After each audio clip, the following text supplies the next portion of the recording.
사람의 목을 조르는 상상을 해보신 적이 있나요?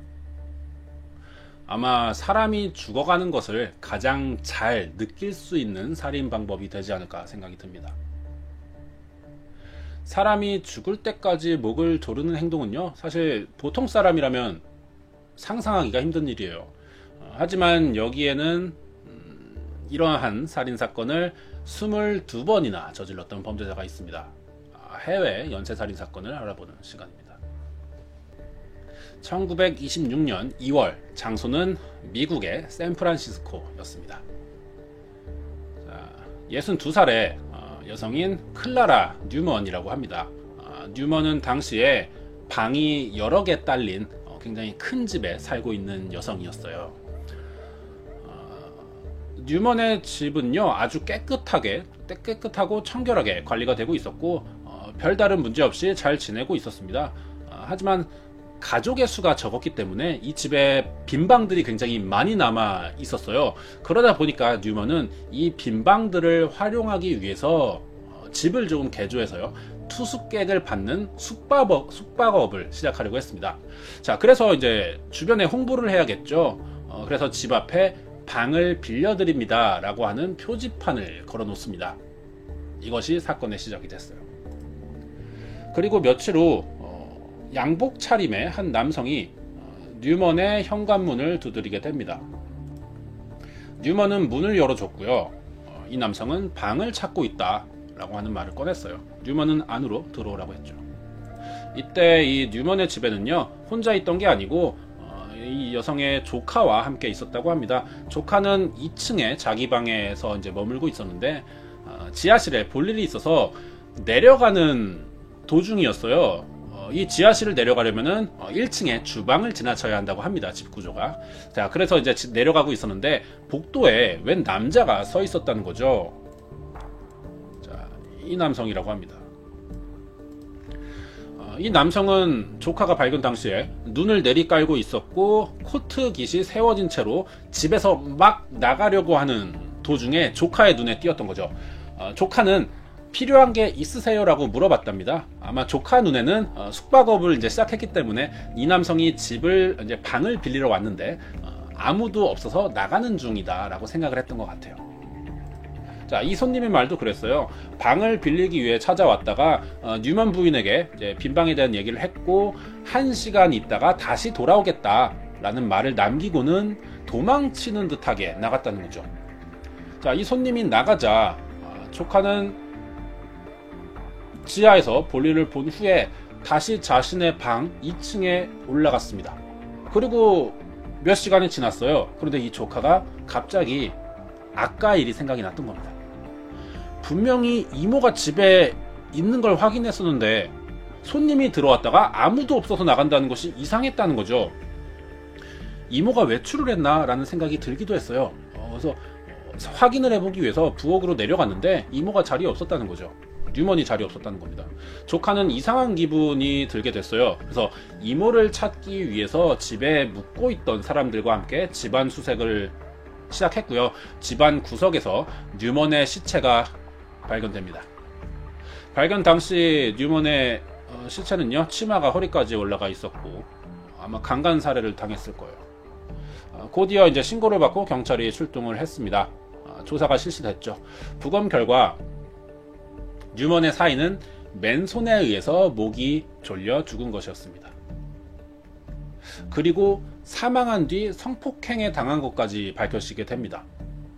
범인은 뉴먼을 목 졸라 죽인 뒤에 시체를 강간한 거예요. 그리고는 옷을 입은 뒤 태연하게 집에서 나가다가 조카를 만나게 됐고 아주 뻔뻔하게 거짓말을 하고는 사라진 거였습니다. 시체는 살인 현장에 그대로 있었고 목격자까지 있었지만 이 범인은 잡히지가 않았어요. 그리고 2주 후에 다른 지역에서 이 뉴먼과 비슷한 사건이 하나 더 벌어집니다. 피해자는 똑같이 방을 빌려주는 일을 하는 여성이었어요. 피해자의 남편이 집에 돌아와 보니 아내가 없었고 찾아보니 빈 방에서 하체가 벗겨진 채로 모기에 졸려 숨져 있는 아내를 발견할 수 있었습니다. 이 두 피해자는 신문에 광고에다가 자신의 방을 임대해준다, 빌려준다라고 광고를 올렸던 공통점이 있었어요. 범인은 이 신문에서 피해자를 물색했고 범행을 저지른 것으로 생각해 볼 수가 있겠죠. 하지만 경찰 조사에서는 이제 증거가 나오지 않았기 때문에 범인이 누구인지까지는 밝혀내지 못했었고요. 그 당시 경찰들이 할 수 있는 일이라고는 방을 빌려주는 이런 일을 하는 여성들에게 조심하라 라고 공문을 내려보내는 것밖에 할 수 있는 것이 없었다고 합니다. 다음 사건은 1926년 산타바바라라고 하는 지역입니다. 샌프란시스코에서는 그래도 지리산 가까운 지역이죠. 철도 노동자로 방을 얻어서 숙박 중이던 남성이 있는데 이름이 윌리엄이라고 합니다. 새벽에 자고 있었는데 옆방이 굉장히 시끄러웠어요. 그래서 조용히 좀 해달라라는 이야기를 하기 위해서 밖으로 나왔습니다. 그래서 이제 그 쿵쿵거리는 소리가 반복되는 집의 문 앞에 섰죠. 방 앞에. 자, 윌리엄 씨는 그 당시에 뭐 벽에 못질을 한다라는 생각이 들었대요. 그래서 혹시나 밤이니까 실내가 될 수 있으니까 문을 두드리진 않고 허리를 숙여서 열쇠 구멍을 통해 집 안을 먼저 살펴봤다고 합니다. 자, 방 안에서 벌어지는 일은 예상 외였어요. 한 커다란 덩치를 가진 남자가 침대에서 무릎까지 바지를 내리고 있었고 여자는 침대에 누워있은 채 둘이 성행위가 이루어지고 있는 것을 보게 된 거죠. 남자가 반복적으로 움직이면서 침대가 자기 벽을 치고 있던 것이었습니다. 이게 쿵쿵 소리였던 거예요. 보고 나서 깜짝 놀랐죠. 그래서 윌리엄 씨는 다시 자신의 방에 돌아갔다고 합니다. 자, 그런데 소리가 계속되자 호기심이 생겼어요. 이 윌리엄이. 그래서 다시 열쇠 구멍에 눈을 가져다 대고 방 안을 훔쳐봤죠. 장면은 똑같았는데 하지만 좀 이상한 점이 있었다고 합니다. 남자의 옷은 굉장히 낡고 오래된 옷을 입은 이런 좀 후줄근한 차림이었는데 반대로 여성의 옷은 굉장히 고급스러운 드레스의 차림이었다는 거죠. 자, 그래서 계속 쳐다보고 있는데 이 누워있는 여성이 자신이 지금 묵고 있는 이 집의 집주인과 닮았다라는 생각이 들었어요. 자, 그렇게 일단 성관계가 끝나게 됩니다. 그러자 이 남성은 옷을 입고 방 밖을 나서려고 하자 윌리엄은 재빨리 자신의 방으로 숨어 들어갔고요. 방 안에서 이 남성이 나가고 있는 발자국 소리까지 들을 수 있었다고 합니다. 윌리엄 생각에는 집주인이 간통을 저지르고 있다라는 생각이 들었대요. 그래서 그 당시 외출하고 있는 이 집주인의 남편을 찾아가서 이 사실을 알렸습니다. 그리고 남편과 함께 집으로 돌아왔어요. 자, 남편 입장에서는 이 집주인 여성을 뭐 따져 물어봐야겠죠. 무슨 일이 있었는지. 그래서 집의 방문을 열어봤는데 윌리엄이 훔쳐봤을 때랑 똑같은 자세로 계속 누워있다는 거죠. 이 여성. 자, 가까이 다가가서 보니까 얼굴은 폭행당한 것처럼 얼굴 전체가 부어있었고 줄이 목에 감겨 있었는데 목 부위가 심각하게 졸려서 살이 찢어질 정도였다고 합니다. 목에서는 피가 나와서 침대 전체를 물들일 정도였다고 합니다. 아마 이런 장면을 봤겠죠. 곧바로 경찰을 불렀어요. 현장 조사가 이뤄졌는데 여성은 살아있을 당시에 성관계를 가진 것이 아니다 라고 하는 것이 밝혀집니다. 그날 밤에 윌리엄이 열쇠 구멍을 통해서 본 이 성관계 장면은 여성이 죽은 뒤에 일어나는 일이었어요. 성폭행범들은요, 사실 성폭행을 하는 과정에서 피해자를 제압을 해야 되잖아요. 강제로 이루어지는 일이니까. 그래서 폭행을 하거나 자신이 흥분을 미처 조절하지 못해서 힘 조절을 못해서 우발적으로 사람을 때리다 보니 죽이게 되는 경우가 있어요. 목을 조를 수도 있고요. 그런 경우들이 더러도 있는데 이 사건은 달랐어요.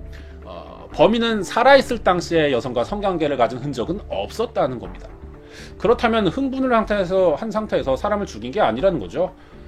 사람을 죽인 후에 흥분을 했다는 겁니다. 윌리엄이 이날 본 남성은요, 네크로필리아라고 하는 성향을 가진 남성이었어요. 이 사진은 네크로필리아를 묘사하는 그림인데요. 묘지에서 시신을 꺼내고 있는 장면입니다. 네크로필리아, 시신, 유골 등의 애착을 보이는 환자를 말하는 단어죠. 무덤에서 이렇게 시체를 파내서 시체와 성관계를 맺거나 시체를 보면서 어떤 자위 행위를 하면서 성적 흥분을 느낀다고 합니다. 뭐 심한 경우에는 시체를 절단하거나 뭐 먹기도 하고요. 이것들이 뭐 이미 죽은 사람을 대상으로 벌어지는 일이지만 이런 행위도 엄연히 범죄에 해당하죠. 자, 이러한 사건은 미국 서부 연안을 따라서 계속해서 벌어지게 됩니다. 방을 빌려주는 여자들을 찾아서 목을 졸라 살해하고 시체를 강간하는 패턴 역시도 똑같았어요. 피해자들의 공통점은요, 모두가 하숙집을 운영하고 있었고 비교적 나이가 좀 있는 여성들을 대상으로 했다는 거죠. 현장에서는 피해자들의 어떤 귀중품, 보석이나 돈을 갈취한 흔적은 찾을 수가 없었다 그래요. 범인이라는 사람은 연쇄적으로 살인을 저지르고 있어요. 그러면은 한 곳에 정착하지 않고 떠돌이 생활을 해야겠죠. 살인을 한 뒤에 도망 다니는 생활을 해야 됩니다. 그렇다면 피해자들에게서는 돈을 뺏어야 하는 게 맞는데 이런 경우엔 또 금품이 사라지는 일은 없었다는 거죠. 그렇다면은 오로지 시체만을 위한 범행을 했다라고 보는 게 맞는 것 같습니다. 현재로는. 자, 그런데 의외의 상황도 있었어요. 이 범인이 묵었던 방에서 사람을 죽이지 않은 경우도 있었습니다. 이 범인이라는 사람은 목격자가 좀 있었거든요. 어른들에게 성경을 공부하는 젊은 청년으로 기억에 남아 있었다 그래요. 이 사람이 방값을 내지 않고 도망치기 전까지는 아무도 살인자라고 생각할 수 없을 정도로 굉장히 예의 바르고 친절하게 행동하는 남성이었다고 합니다. 범죄 심리학자들은요, 이 범인이 자신의 범죄를 후회하는 어떤 죄책감을 갖는 유형의 사람은 아니다라고 추측을 했어요. 보통 범죄를 저지르고 자신의 범죄에 대해서 후회하거나 피해자들에게 미안한 마음이 들기 때문에 피해자를 감추려고 하거나 천으로 얼굴을 덮어놓는 등의 행동을 보입니다. 하지만 이 경우는 오히려 당당하게 살해 현장을 보여주는 듯한 느낌이 들었다고 해요. 이렇게 범인의 황당할 만큼 당당하고 이 경악스러운 행동과 엄청난 힘으로 이 피해자들을 질식시키는, 맨손으로 목을 졸랐으니까요. 이런 힘 때문에 이 얼굴 없는 범인에게는 고릴라 킬러라고 하는 별명이 생긴다고 합니다.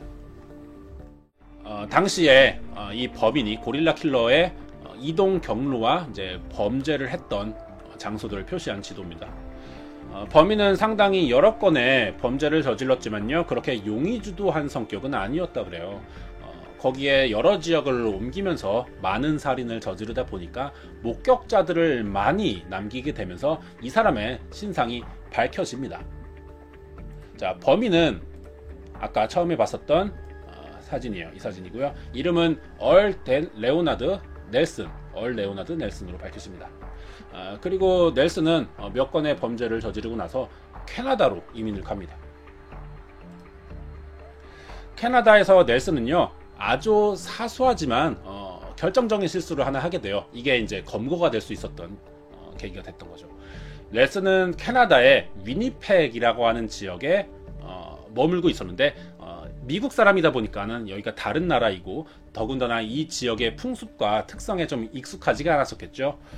넬슨은 위니펙이라고 하는 지역 근처에 목장이 있는 곳에서 지내고 있었는데 넬슨은 이 목장을 부를 때 렌치라고 말을 했습니다. 하지만 캐나다인들은 목장을 렌치라는 말을 쓰지 않고요, 팜이라고 하는 단어를 쓴다고 하는 거죠. 넬슨은 자신을 캐나다 사람이라고 주변에 말을 하고 다녔지만 이 렌치라는 말로 인해서 미국인 말투를 사용했다는 거죠. 그래서 주변 사람들에게 거짓말쟁이라고 하는 인상을 심어주는 계기가 됐다고 합니다. 그래서 캐나다에서도 살인사건이 일어나자 동네에 새로 이사온 미국인이 있는데 의심스럽다라는 이런 계기가 됐던 거죠. 자, 이 사진에 보이는 곳이 이제 캐나다 부근이고요. 저 빨간 점 있는 곳이 위니펙 지역입니다. 방금 말했던 미국과 상당히 인접해 있는 지역이죠. 자, 여기서 다시 한번 끔찍한 사건이 일어나요. 경찰은 한 남성의 전화를 받았습니다. 남성이 하는 말은 자신의 아내가 실종이 됐다라는 전화였어요. 남성은 전화를 끊은 뒤에 침대 앞에서 무릎을 꿇고 아내가 무사히 살아오기를 기도를 합니다. 그렇게 기도를 했지만 침대 밑에서 기도를 하면서 침대 밑으로 눈이 갔다는 거죠. 그 침대 밑에서 발견하게 된 것은 아내의 시체였어요. 아내도 넬슨과 같은 패턴으로 살해를 당했습니다. 이어서 경찰이 또 한 통의 전화를 받게 되는데요. 자신이 이상한 사람을 봤다라고 하는 내용의 신고 전화였습니다. 전화를 건 사람은 미용사였어요. 근데 방금 자신이 머리를 잘라준 사람의 머리카락에 피가 묻어 있다라는 신고 전화였고요. 이어서 전화가 계속 들어옵니다. 인근 지역의 상점 주인이었는데 범인이 자신의 가게에 왔다 갔다, 이미 현상 수배가 된 상태였거든요. 왔다 갔다라는 진술을 합니다. 경찰들은 이런 주민들의 도움으로 넬슨의 위치를 파악할 수가 있게 됐고요. 결국 검거하는 데 성공을 했죠. 하지만 넬슨이 감옥에 들어오자마자 탈옥에 성공을 해버려요. 도망을 가버렸어요. 그래서 한 농장에서 머물고 있었는데 이 지역의 농부의 신고에 의해서 다시 잡히게 됩니다. 농부의 말로는 상당히 의외의 사람이었다라고 했어요. 겉으로 이 사람의 행동을 봐서는 절대로 어떤 범죄, 죄를 짓고 탈옥을 할 만한 사람이라고는 생각할 수가 없었다고 합니다. 너무나 당당했고 동시에 여유로운 성격을 보여주고 있었다 그래요. 자신과 그 신고했던 농부와 평소에 담배를 자주 피면서 이야기를 많이 나눴었다고 합니다. 그러던 도중에 이제 수배 전단을 보게 됐고 우리 옆집에 사는 사람이 넬슨이다, 닮았다라는 생각에 신고를 해서 완전히 붙잡히게 됩니다. 그렇다면 범인인 얼 레오나드 넬슨은요 어떻게 이런 끔찍한 살인마가 되었을까요? 그러려면 어린 시절에 대해서 알아봐야겠죠. 넬슨이 태어나고 나서요 1년도 채 되지 않아서 부모가 양친 둘 다 매독에 걸려서 사망을 합니다. 그러면서 외할머니 손에 키워지게 됐어요. 할머니가 열렬한 기독교 신자였다 그럽니다. 외할머니는 아마 넬슨에게 정서적으로 굉장히 많은 영향을 줬을 거예요. 하지만 넬슨은 나이가 들수록 점점 이상한 행동을 보이기 시작했다고 합니다. 식사 자리에서, 식탁에서 넬슨이 불량한 행동을 했고요. 짐승처럼 거칠게 음식을 먹었었다고 합니다. 그리고 외출을 할 때마다 나갈 때 입었던 옷과 들어올 때 다른 옷을 입고 있었다는 거죠.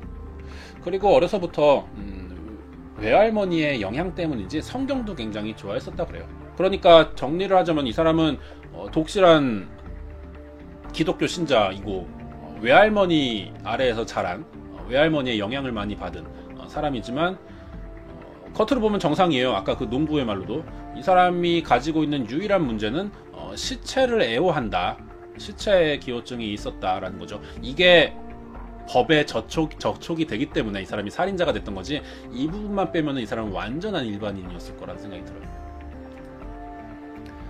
이어서 1907년은 넬슨이 10살이 되던 해였는데요. 자전거를 타고 차 앞에서 넘어진 적이 있었답니다. 머리에 심각한 부상을 입었었다 그래요. 이 당시가 그러니까 지나가는 차를 앞질러 보겠다, 자전거를 이용해서. 그래서 자동차와 이제 자기만의 경주를 하다가 사고가 났는 건데 머리 부상으로 일주일간 혼수 상태에 있다가 의식을 되찾았다고 합니다.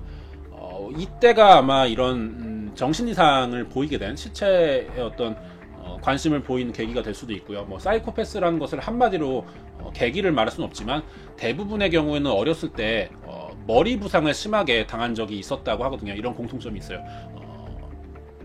넬슨의 경우도 이러한 경험이 있기 때문에 아마 이 당시의 사고가 좀 결정적이지 않았나 하는 생각이 듭니다. 넬슨이 11살이 될 때요, 할머니가 돌아가십니다.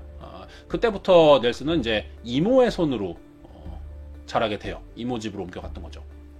이때부터 넬슨의 기괴하다 할 수 있는 행동들이 날이 갈수록 심해져요.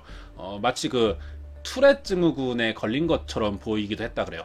투렛 증후군이 뭐냐면은 반복적으로 벌어지는 일인데 이게 자기의 의지와 관계없이 어떤 신체 반응이, 신체 움직임이 나타나는 거예요. 말일 수도 있고요. 신경계 유전적 장애라고 합니다. 그러니까 이런 거였대요. 주로 저녁 식사 자리에서요, 좀 성적 농담을 어른들을 상대로 자주 내뱉었고 어떤 성경에 더 집착을 하게 됐고, 집에 손님이 올 때마다 물구나무를 서서 주변을 돌아다니는 이러한 버릇을 보였다는 거죠. 비유를 하자면은 그 영화 엑소시스트의 그 꼬마아이, 여자아이 주인공처럼 어떤 악마가씨인 듯한 어떤 이상한 증상들을 보이는 그런 행동들을 많이 보였다라고 하면 이해가 좀 될 것 같습니다. 이런 성격을 가지고 있는데요. 군입대 경력이 있어요. 어떻게 가능했는지는 모르겠지만 군대를 입대했다가 1919년도에 전역을 했다고 하는데요. 이때가 22살이었습니다. 전역한 뒤에 넬슨은 병원에서 수의로 일을 했고요. 그곳에서 자신의 외할머니와 닮은 얼굴을 가진 58살의 메리 마틴이라고 하는 여성의 이름의 여성을 만나서 결혼을 하게 돼요. 자, 그렇지만 이 메리 마틴 부인의 생각과 다르게 넬슨은 이미 정상이 아닌 사람이었죠. 자, 결혼한 뒤에요. 넬슨이 씻는 것을 거부합니다. 안 씻었어요. 그리고 자신의 성관계를 요구하고 이대로 따라주지 않을 경우에 종교가 없는 메리 마틴 아내에게 종교 문제를 꺼내면서 언어 폭력을 하기도 했고 자신을 뭐 예수 그리스도라는 주장도 했었대요. 그리고 나이가 좀 들었었잖아요, 부인이. 그래서 병에 걸려서 누워 있는데 병원에 입원했었대요. 근데 병원에 찾아가서 병원 침대 위에서 아내를 강간하기도 합니다. 그 뒤에는 이제 아내에게 이혼을 당했죠. 그리고 1년 뒤에 이제 아파트 건물 지하실에서 메리 썸머라고 하는 12살의 소녀를 죽이려다가 검거되면서 정신병원에 갇히기도 해요. 자, 메리 썸머 1년 전에 이혼했을 때 당시 부인 이름이 메리 마틴이죠. 이름이 같다라는 이유로 살인을 했을까요? 이게 뭐 우연의 일치는 사실 아니라는 생각이 듭니다. 당시 넬슨의 사진은 이렇습니다. 이런 외형을 가지고 있다고 그래요. 넬슨은 1925년 메리 썸머를 살해했다가 정신병원에 갇혔고요. 6월달에 25년 6월에 풀려났다고 그래요. 그리고 1년도 되지 않아서 연쇄살인이 시작됩니다. 넬슨이란 사람이요, 자신을 길러준 외할머니와 어떤 관계였는지가 상당히 좀 중요한 것 같아요. 이 넬슨이란 사람을 이해하려면 할머니와 닮은 여성과 결혼을 했고요. 뭐 이름이 같다라는 이유로 살인을 하기도 했고 네크로필리아의 성향을 보였죠. 당시에 넬슨이 할머니에게 어떤 마음이었고 어떠한 서로 간의 관계였는지는 알 수가 없지만 아마도 자신이 유일하게 믿고 의지하던 할머니가 11살에 돌아가셨기 때문에 어릴 때 큰 충격을 받았을 것이고요. 성인이 되어서도 할머니와 같은 사람에게 비슷한 사람, 할머니로 투영되는 여성에게 좀 집착하게 되었다라는 생각이 듭니다. 뭐 아니면은 할머니로부터 키워질 당시에 뭐 충분한 애정, 사랑을 받지 못하고 자랐다라고 스스로 생각할 수도 있겠죠. 그렇기 때문에 어떤 다른 이성관계를 통해서 그것을 보충하려고 했을 수도 있고요. 자, 또 시체에 집착해서 직접 살인을 했었죠. 방을 빌려주는 여자들을 유독 노렸다는 거죠. 이 점을 좀 특이한 점이긴 한데 어떻게든 좀 생각을 해보려고 한다면은 어렸을 적에 할머니 손에서 키워질 당시 좀 어린 아이의 마음으로 좀 생각해보자면은 같이 살지 않는 사람이에요. 가족이라는 개념과는 좀 떨어진 친척이죠. 어쨌든 친척이 될 수가 있는데 할머니의 집에 갔는데 방 하나를 나에게 내준다는 거죠. 자신에게 방을 빌려주는 사람이다, 할머니라는 존재는. 이렇게 생각을 했을 수도 있고요. 뭐 어린 나이에 이것이 어떻게 잘못 머릿속에 박혔다면은 그럴 수 있지 않을까 하는 생각이 듭니다. 좀 어려운 케이스이기는 해요. 그리고 이제 뭐 연쇄살인, 비슷한 방을 빌려주는 일을 하는 여성들을 살해한 것도 뭐 비슷한 일을 하는 피해자들을 범행 대상으로 삼았다라고 생각할 수도 있고요. 검거가 됐죠. 판결을 받아야 하는데 재판에서는요 1926년부터 1927년까지 총 2년간 미국과 캐나다 지역에서 22명의 사람을 죽였고 시체를 강간한 죄로 교수형이 내려지게 됩니다. 넬슨이 교수형에 처해지기 전에 남긴 말도 상당히 충격적이에요. 이런 말을 했다고 합니다. 기록으로 남아있거든요. 나는 결백하다. 나는 하나님과 사람 앞에서 결백하다. 나는 나를 잘못 생각하고 있는 사람들을 용서하고 나에게 상처 준 사람들을 용서한다. 하느님이 자비를 베푸시길.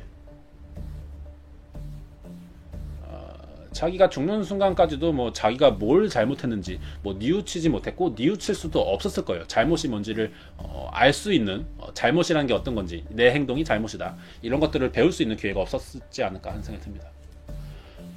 자신이 목 졸라 죽인 피해자들이 죽을 때 어떤 마음이었을지 이 사람은 절대 알 수가 없었을 거예요. 그렇지만 자신이 교수형을 당하면서 목이 졸려 죽어갈 때만큼은 조금이라도 이것을 이해하고 좀 고통스러웠기를 바랍니다. 사람의 가정 환경이 중요하다 라는 말을 하죠. 물론 어릴 때부터 보고 자란 것들이 인격을 형성하는데 매우 중요한 역할을 하는 건 사실이에요. 하지만 같은 환경에서 자란 형제라고 할지라도 서로 다른 가치관을 갖기도 하는 경우들을 볼 수 있습니다. 범죄는 다른 사람의 탓이 될 수가 없어요. 절대로. 자신의 행동에는 자신의 책임만이 따르게 됩니다.